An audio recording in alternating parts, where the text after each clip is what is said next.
भगवान का विचार थरे जड़े साधु कहले भगवान का विचार भारी विचित्र। तुमे जहा इच्छा करी किछि मागिथिबो ताहा तुम आग्रह अनुसार भगवान देबे मध्य, किंतु तुमे जहा आशा करिथिबो ताहा सेमिति होई नथिबो। एहाकु बुझिबा लागि कोटे कथाटिए साधु कहले। स्वर्गरे दुई भद्रलोकଙ୍କ आत्मा पुनर्जन्म लागि प्रस्तुत हेले। भगवान सेमानकु पचारिले, पर जन्मरे कौन चाह कुह। सेमानक मध्यरु जणे कहले, प्रभु पूर्व जन्मरे मो भाई भगारी हेला। बंधु माने विश्वासघातकता हेले।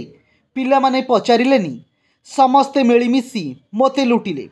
एणु एथर एमिति जन्म दियंतु जेमिति मोते सबुबले मिलुथाउ एवं ता उपरे भाग बसाइबाकू केही न थांतु।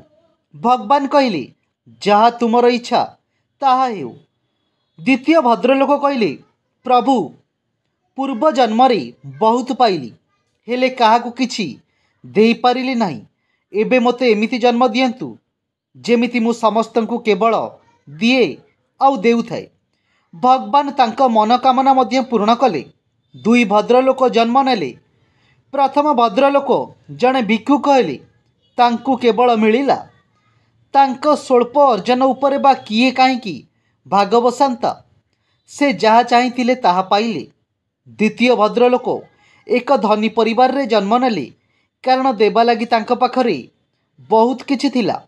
पुणी से अधिकरु अधिक दान करिबाकू लागिबारु भगवान निरंतर तांको संबल वृद्धि करिबारे लागिले। एहा कही साधु कहले, एहा हेउची भगवान का विचार। जी कहला मु जेमिति सबुबले पाए से पाई चलिला। जी कहला मु जेमिति सदाबेले दिए से देई चलिला।